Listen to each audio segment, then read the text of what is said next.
Hi, everybody. Glad to see you again this week. I'm MiChelle Ferguson, and this week I'm going to continue. This is our third week talking about anxiety and how to deal with anxiety and the importance of learning to deal with anxiety, because anxiety shows up to steal your peace. Satan is not as after your things as much as he is your peace. He will take your things if that means he can get your peace. And one of the things that Jesus died for, one of the greatest gifts that he gave to us, was that we could live a life in peace and that we can live a life in joy. And the wonderful thing about both of those things is that's not based on circumstances. Sometimes we feel like we associate peace and joy with meaning that everything in my life looks exactly the way I want it to. No. The Bible talks about one of the most important things that you can do is live your life. The just shall live by faith. And faith doesn't look at things in the natural. The peace of God is something that is extremely valuable because, you should be that type of person where if I see you walking down the street, you could be going through all sorts of stuff. I shouldn't be able to see that on the outside because that peace of God is living on the inside of you, knowing that though things may look bad now, I know I serve a God who can take care of it. I'm going to read Philippians 4.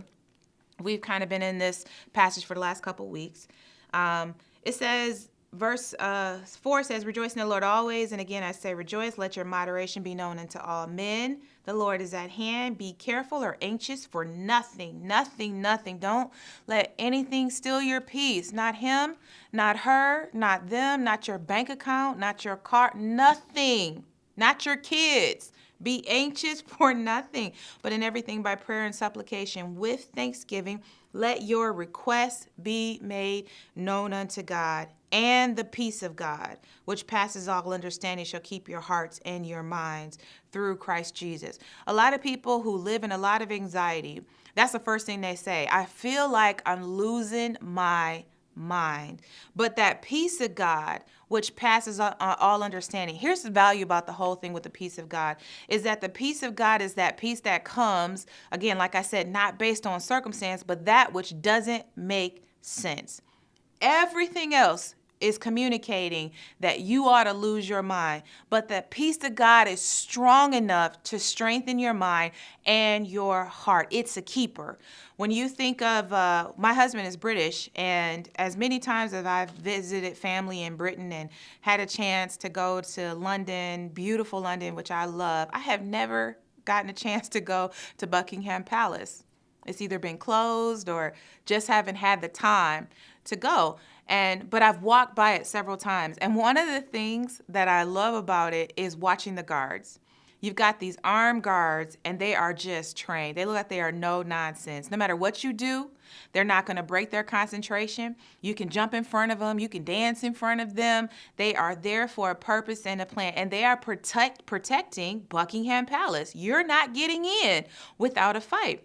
Well, when it says that the peace of God, which passes understanding, shall keep your hearts, means it will mount guard at your house mount guard with your hearts and your mind, meaning that peace of God, when you allow that peace of God to rule in your life, it will become like those soldiers that are standing mount, that are stopping those negative things from taking down your mind and taking down your heart.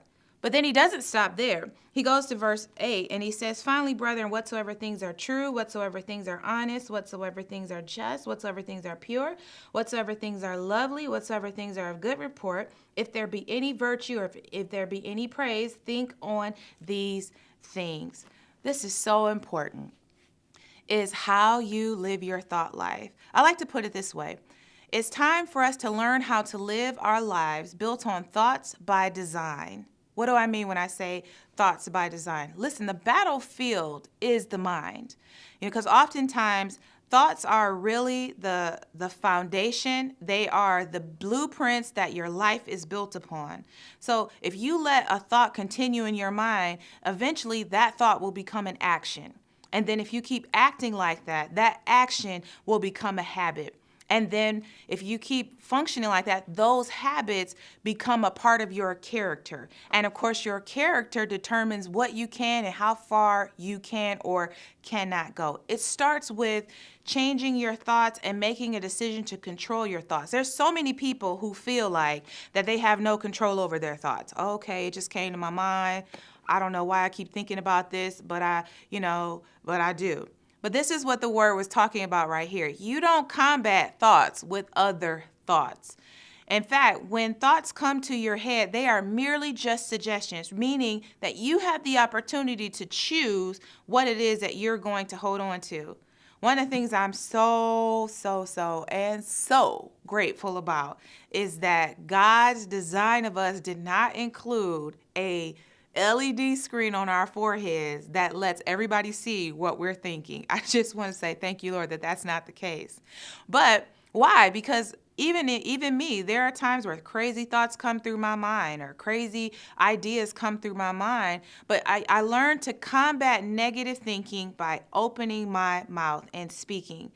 And even in particularly, one of the things that I really had to do, there was a particular time in my life where I was just battling so much negativity in this one area of my life that I had sat through a message, and this preacher was really ministering about taking authority over your thought life and learning to live your life based on thoughts by design and not thoughts by emotion. And we're talking about combating your thoughts with the words of your mouth. But it was just, I felt like I was saying it all the time, and I was trying to remember. I felt crazy. I'm out in the grocery store walking by myself, and now here I am, people looking at me because I'm talking. And I knew what I was talking about, I felt crazy. So I got to the place where I started making index cards and gluing them around my house, gluing them in places that I always went. Like particularly one of the first things that happened to me when I woke up in the morning was these thoughts of just this incident that I just couldn't get over, and that I was struggling with what it meant and blah, blah, blah, blah, blah. And so I put it on my bathroom mirror because that was the first place that I went where I can actually see this scripture, this verse, this combating thought, so that I can begin to take authority over what was happening in my mind, so that I can make the decision, because it's a choice. It's a choice for you to determine to think on things that are good versus things that are negative. And let me just go back to that, because I really feel like let me just focus on that. Sometimes when you are drowning in worry and doubt and anxiety, the one thing that you want is you want someone to come and rescue you. Somebody make me think right, make me feel better, say the right thing so that I feel better. But I want to say to you that this decision is yours.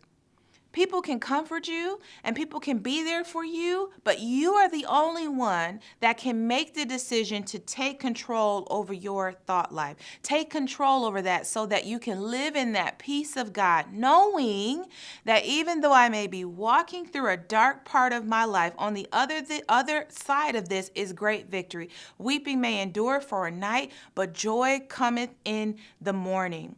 I also just kind of want to say this in closing about your thought life. The wonderful thing about this, and I want to encourage you, sometimes this takes a little bit of time.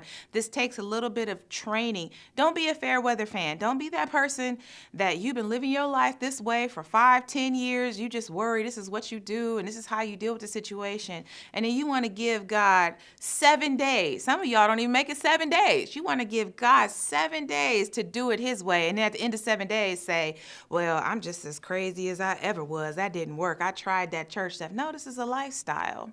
This is a lifestyle, so that you live a life of abundance, and that you live a life of peace, because it is bondage for circumstances that are often determined by the actions of other people. It's bondage for your actions to be allowed to take my peace. That I can't wake up and be happy, or I can't wake up and walk in joy because of what's happening on the news, or because of what he said, or because of what she said, or because this person hasn't showed up, or because I haven't graduated yet, or because there will always be some other reason to let your thought life go down. Nope. This is our year. This is the time God placed you in this day and age because he needs you. We need you. Don't get tricked by anxiety or by worry, but instead make a decision by prayer, supplication, and thanksgiving to thank God and make your request made known to God, knowing that His peace will mount guard over your life. So when those thoughts come that contradict that, you take authority over that. You live your life by design and watch what God can and will do through your life. Hope you enjoyed today's podcast. I want to encourage you to subscribe. Go on and share with your friends and family. Some of you need to listen to these podcasts more than once so that you can get it on the inside of you and walk out your victorious life. I'm MiChelle Ferguson, as always, helping you to discover, develop, and celebrate who God created you to be. See you soon.